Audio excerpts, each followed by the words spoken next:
Inspirational Voices is excited to bring you a spiritually uplifting radio program hosted by Dr. Simone Smith on W107.1 The Word every Monday from 8 p.m. that focuses on the Caribbean's growing and dynamic faith-based community. Well, Trinidad and Tobago, we are here once again, another Monday evening, and Dr. Simone Smith is supposed to be joining us right now. Dr. Smith, are you there? I am here. All right, brilliant. Well, you take it right away. Thank you. Good evening to you all, and welcome to Inspirational Voices. I am Dr. Simone Smith, your host. This program is brought to you by Trinity Life Security for all your security needs. They can be reached at 868-717-2056. So we have in studio tonight Stephan De Shong. Stephan, are you there? Yeah. Good evening, everybody. Good evening, Simone. Mr. Blessman himself. Good evening. Welcome. Thank you for having me. How are you? I am well, thank you. All right. So I'm excited, to talk to you because of all the things that you've been doing and what you are doing and what you will be doing. Yeah, by the grace of God, man, I'm also excited to be here to be a part of this with the 107 family. This is like home for me. Awesome. Yeah.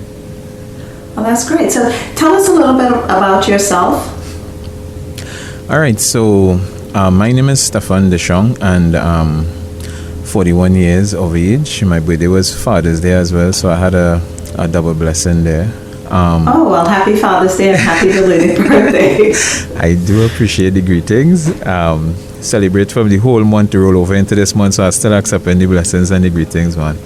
So I was born in Trinidad, and Tobago is part of Trinidad, so that is my sister island.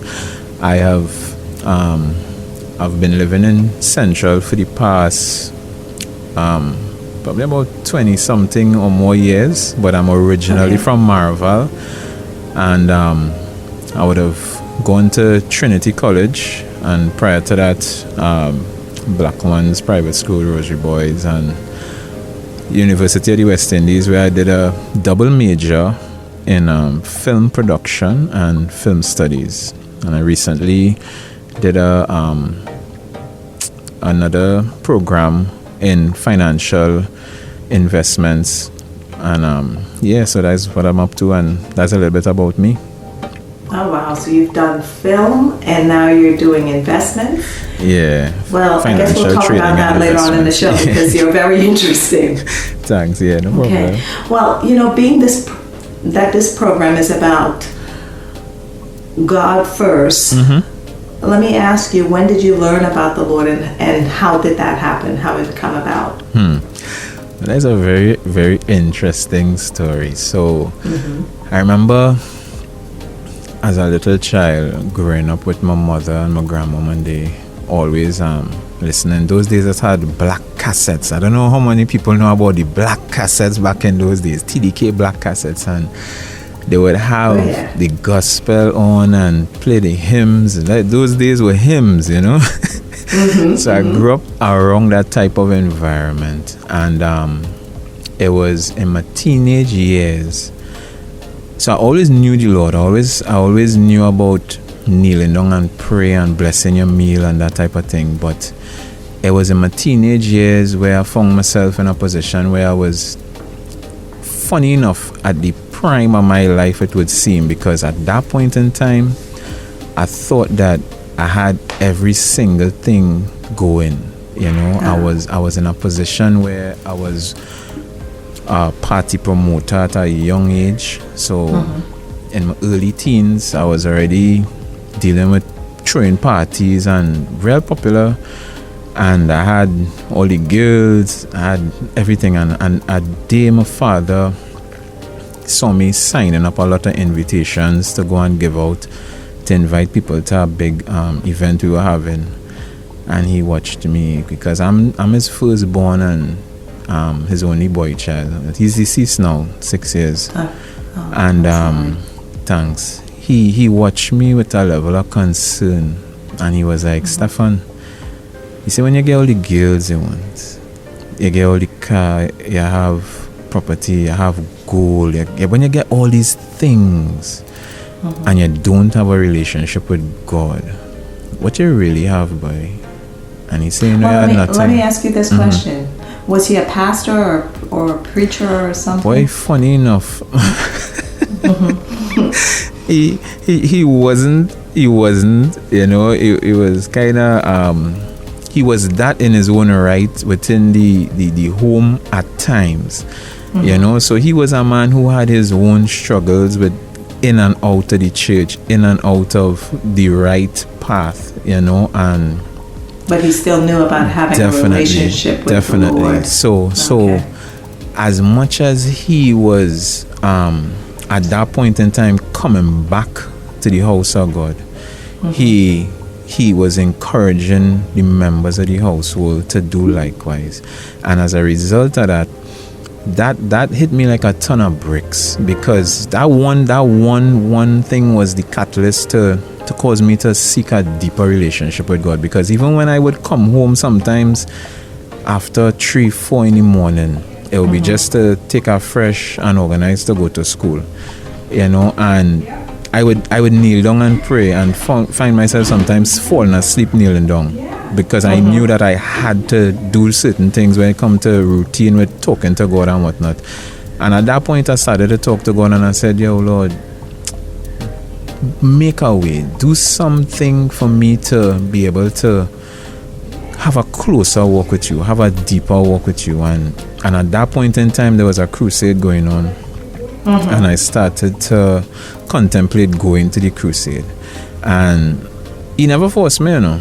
My sisters and my mom and all of they started to go with him and that type of thing. And at the point in time we had a car rental company, and we put the cars on them on the road, and I said I would drive one as well. And I was coming out of Marvala day, and I was talking to God, and I said, Lord, if this is the way that you want me to go, if this is the direction and the truth, because I started to read about baptism and the importance of it, etc. And I say, you know what, show me a sign, Lord. And as I finished saying that prayer in my head, and that's why today nobody can tell me God not real, as I finished saying that prayer in my head, a gentleman put out his hand to stop me, and as he stopped me, he came in the front seat of the car, and as I was about to drive off, he lowered down my radio. I was very, very ignorant and hasty. I was about to hit him, to be honest. And as I raised my hand to hit him, the first thing he said was, you know, Jesus is the way. And I stopped.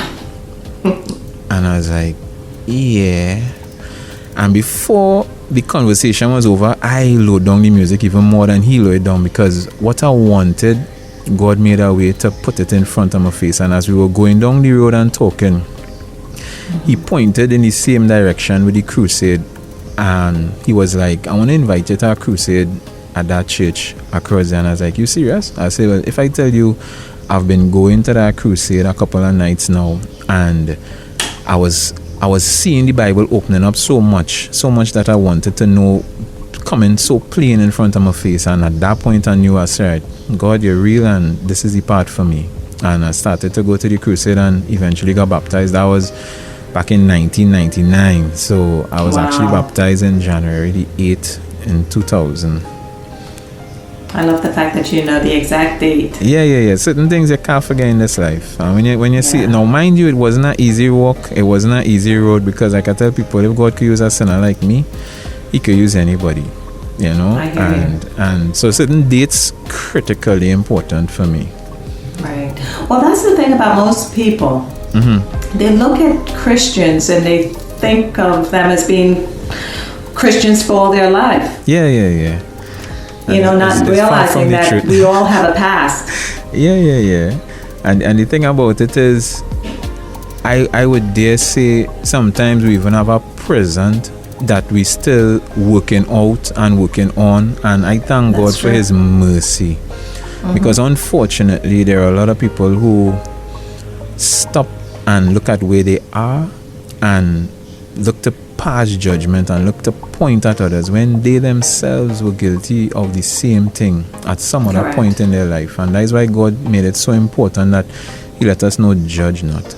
And the same measure with which we judge, we shall be judged. And that is why I try my best not to be judgmental, but look at people and look at things and look at situations with the eyes of Christ.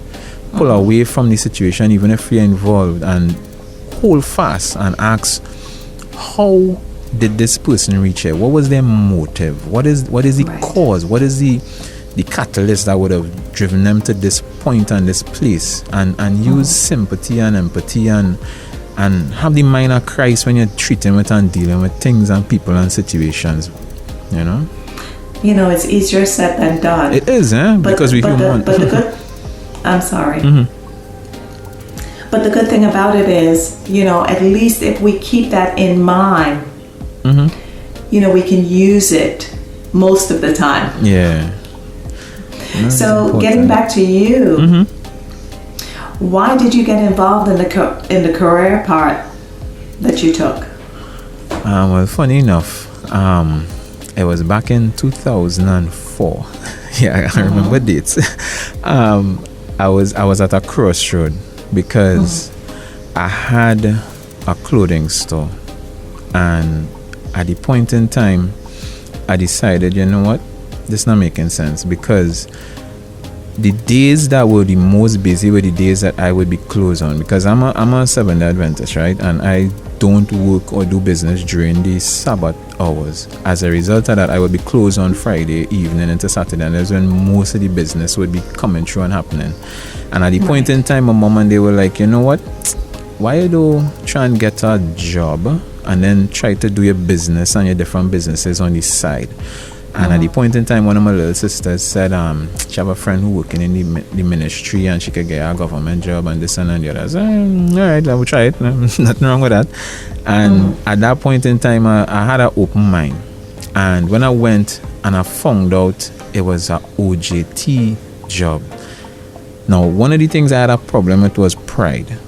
And God does put things and situations in your place to humble you if you're willing and would allow Him to. And I said, you know what? Now, mind you, I was at a point where I was making good money. And at the point in time, it was a situation where I was contemplating going and do an OJT job. The stipend was like $1,200 or $1,400 a month. And to live on that with rent to pay, etc., was hard. But I decided, you know what? Let me take it. And I started off at Guile the channel because the young lady told me, she said, you go be real good, you real funny, you real entertaining. Why do try for something in the media? So well, I ain't afraid that. And Guile was the place that I went to, and it was a Muslim guy. And that's why I would always say God could use anybody. A guy by the name of Ricky Latif, and I love him. I love him dearly. He was the man who sat and gave me that chance to be all that I am today, and he was saying, you know what, it might be hard, because I told him, I said I could work from Saturday night straight down to Friday afternoon, but I do work during Sabbath hours. And he said, here's what, I'll give you a chance, and you see how you could work it out with the other team members to exchange shifts and whatnot, and we'll see how it goes. And usually you'll be on training on camera for 6 months. And within the first 2 months, I was promoted to a shift supervisor because of the level of dedication and the level of performance that they were getting and seeing in and out of me at the station. And I say, bless God, because that was where the bug bit me, to be in the media, to be in film, to be in production, and everything from there, the rest is history. Well, they always say you can't look at the money. It's a fact, you're right, because there was your blessings.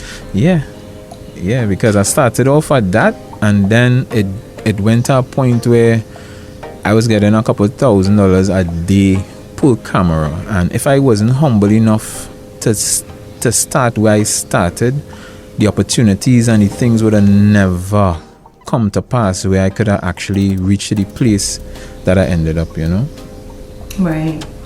So tell us about your films. Do you write all of them? Do you produce? What?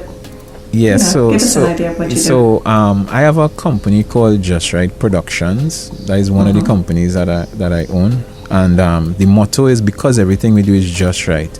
And the vision of our company is taken out of Philippians 4:8, that talks about whatsoever things are pure, whatsoever things are honest, just, of a good report, etc., etc. Keep your mind fixed on these things, so that I would have asked God, since I came to know him on a deeper level, to use me, use my talents, use my links to bring about change, to be used. I used to say I wanted to be the Tyler Perry of the region, but now I say I just want to be the Stephan De Shong of the region, where God could use me in this part of the vineyard to bring about productions that are good, that have some level of value, that have some level of a moral compass in the midst of it. So I developed a style called of filmmaking that I coined semi-orthodox filmmaking. And semi-orthodox filmmaking is a type of filmmaking that involves taking certain elements from the mainstream, so that Hollywood would have a main vein that they would do, and they would have certain things that have to happen and have to be along a certain path in order to make a movie. Likewise, in the church, there would be certain things that would be considered orthodox and certain things that would be considered unorthodox, etc. So that is why I call it semi-orthodox, because I take certain things from the church and I take certain things from Hollywood and I create a blend, so that in a movie that I would make, you'd never see two people kissing on it, because I don't want at the end of the day somebody have to go and repent after coming off of my set and call it acting. I don't want in a situation where you have to be cussing and cursing and using certain types of language, but at the same time I would tweak and twist the narrative and whatnot. So I wrote some of my films, and then some of them, like the latest one, I did a feature-length film called Buku. I teamed up with a good friend of mine called Roger Brewster from Grimrock Family Productions. He's the writer, the producer, and we did that. There's another guy, Glenn Murray. One of the other films that I did, that one aired on all the major stations a couple of years ago, called Do the Right Thing. He was the writer for that, but I wrote some like My Sharia More, Time In, Time Out, Sea Dragon, and a few others. So I normally would do a lot more directing and be the director of photography, or cinematographer as you would call it. And yeah. Oh wow. Where do you get your stars, I guess? All right, so funny enough, I like to work with raw talent. So again, for this last feature film, Roger Brewster, he has a dynamic team of actors, and they all fit the parts perfectly. For my personal productions, I would tend to look for people who would fit the role. So for example, for Sea Dragon, a friend of mine, Krista Collymore, she was the main actress. She was the one who played a part of a role called Mercedes. So I would find people who wouldn't really have to act much, because unfortunately in Trinidad we find a lot of the actors come from a theatrical background, and because of that, they how they project and how they act and thing is more geared towards a stage. So acting for film is more subtle, is more about body language and subtleties rather than the projection of your voice and coming across where you have to reach the person to the back of the audience. So I tend to tap into a more raw pool of talent and find people who fit the part, who would naturally be themselves on camera. So if I need a bad man or a gangster for a scene, I would try to go on a block I used to lime on before and ask certain people if they're interested in coming out and doing things, and some of them would actually be interested because they're looking for a way out, they're looking for avenue, they're looking to do something different, because a lot of youths you find on the blocks, a lot of them, like one of the programs I used to do before called Point Blank with Marcy Enville, a lot of the youths on the blocks don't want to be there, a lot of them just hoping and praying for a way out, an avenue out, something to make a different path, and sometimes this is the catalyst. Right. Well, this is the thing, and getting into the youth part. Are you developing or in the process of doing anything for the youths, or are you involved in anything besides pulling them off the street to star in your movie? Well, the thing about it is God has blessed me with a gift to be able to teach. Now, not everybody learn the same way. I would say I never really liked school because it was a kind of space that I didn't like. So I was one of those class clowns, I was one of those troublemakers, I was one of those bad boys, etc. But I developed a style of teaching because I actually teach film and directing and broadcasting and stuff as well, actually in the process of putting together a school. It was on the tables, and then COVID come and happen, and a lot of different things happen, and that is on the back shelf for now.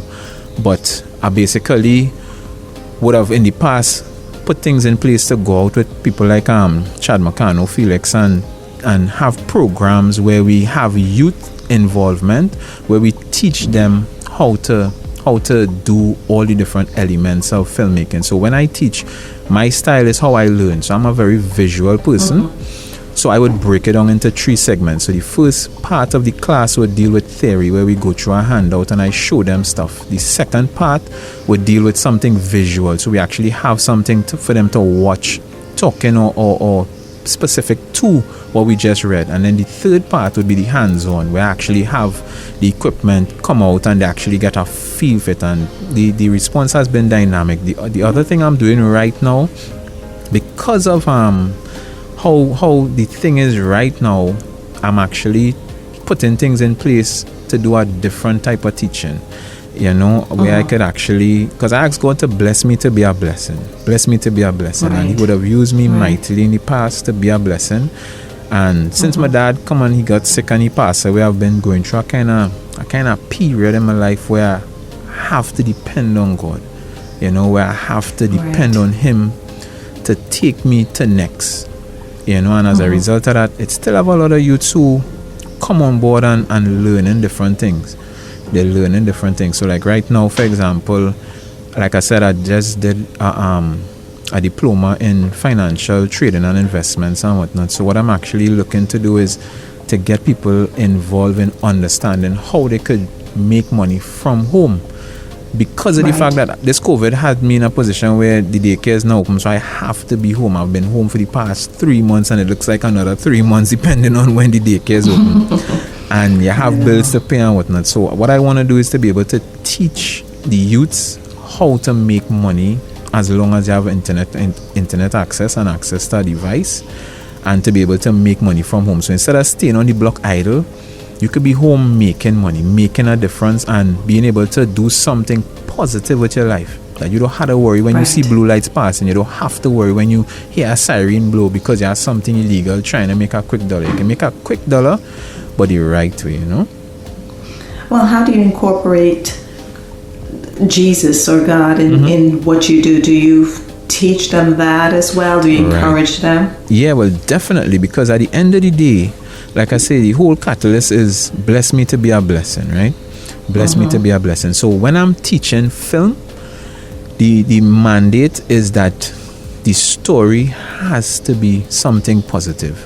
You can't come by me a lot. When I was going to UE, a lot of the films were very dark in nature. They had a lot of, just to me, it wasn't really encouraging to cause people to go in a particular direction. So hence why with our whole semi-orthodox filmmaking style is about leading people towards a positive things. Hence the whole Philippians 4:8, as far as whatsoever things are pure, whatsoever things are true, etc. And with the whole financial trading and investments, what God showed me was a scripture in Proverbs 13:22, which says, a good man leaveth an inheritance to his children's children.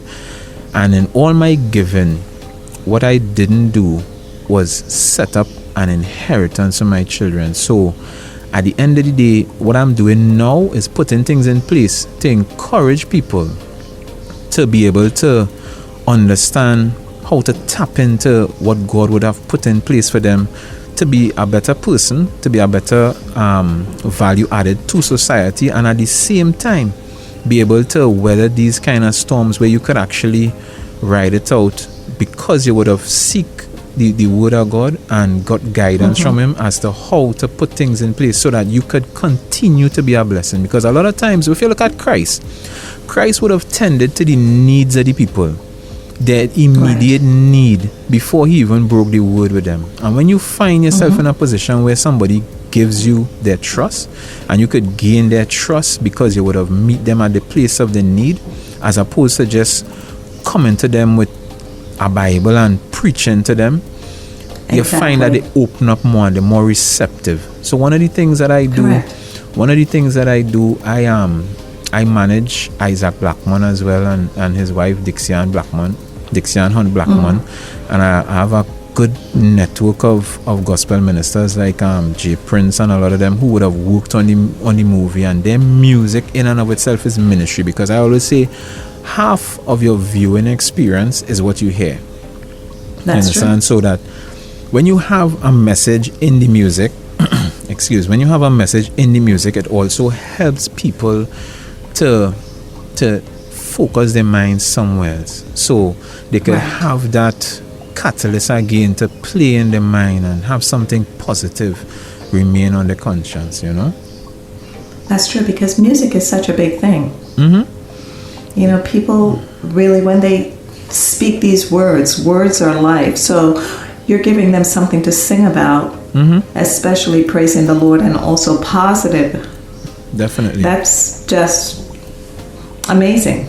Yeah. It is amazing, because when I think about the road I was heading down and thinking that I had it all, and being in the clubs and the VIP parking and the whole nine, and you're passing all the big long line to go in because you are part of this, and the kind of fame and the glory and everything that came with it, and you tell yourself you're rich, and then you understand that Christ is coming sooner than you think, and you could understand that all these things that you didn't understand that was so mystical in the Bible just became so plain, and you realize that time is so fast spent.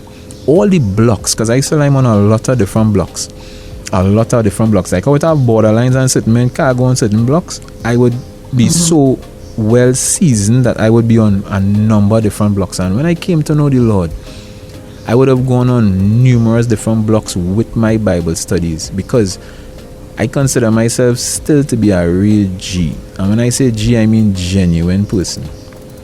You know, and if I say I don't fear, and if it is I know that time short and I consider you my brethren, I come into you real, because you know what? I want to see you saved. I want to see you saved. You know? Well, you know what? Something that you said, which actually was very powerful, is meeting the needs of the person or the people first. And once you have their trust, and it's genuine trust, you know, you can talk to them about anything. Definitely. And that is the wedge. When Marcia, Henville and myself used to go into these communities, they at first were apprehensive. I remember one time we went down in Sealots, and as we pull up, the fellas and them on the block were smoking the weed and whatnot, and they watch us and they said, "What are you doing in the back here?" And she said, "Well, we just come to talk to you." And the guy was like, "We just shoot up media people and thing in the back here, you know." And she said, "No, well, we didn't come for that, you know." And before the conversation was ended, we had their contact information. Everybody was talking and laughing, and they opened up to us so much, because they realized that I was saying real recognize real, and I add to that by saying real also recognize fake. So once you keep it real, you find that people would open up to you and open up to be receptive to hear what you have to say, because they identify with the genuine care that you actually have for their betterment, for them to actually go to the next level in life. And if it is meeting them at their need and then presenting Christ to them, you can't ask for nothing more than that, to be able to bless somebody with a relationship with God, because that alone will matter at the end of the day. Exactly. Thank you so much. So please tell our listeners how you can be reached. Right. So you could reach me at Stephan De Shong, one word, which is STEPHANDESHONG. That is on Instagram, and my contact number is 358-0794. So that will be 1-868-358-0794 if you're calling from outside. So that is the work I'm doing on this side of the vineyard for such a time as this, because I do believe that the media is the catalyst. So right now I'm involved really quickly with a church, and we're streaming. And if it is, you understand that the house of God could only hold 150 people, and right now that stream reaching over 4,500 to 5,000 to 7,000 people in 1 week. And that is because right now, the Bible said real quick, the Bible said that Christ said that you would see all these kind of things, turmoil and strife and all these type of things happening, but the end is not yet come. But when the gospel goes around the world, then the end shall come. And I believe that media is the tool and the catalyst that will cause the gospel to reach around the world, and then Christ will come. So I'm here for a time as this. And so am I. Amen. God bless you. And thank you. Same to you. Thanks for having me, and God bless. Have a good night. You're welcome. Have a good night. Thanks a lot. And thank you for listening to Inspirational Voices. God bless.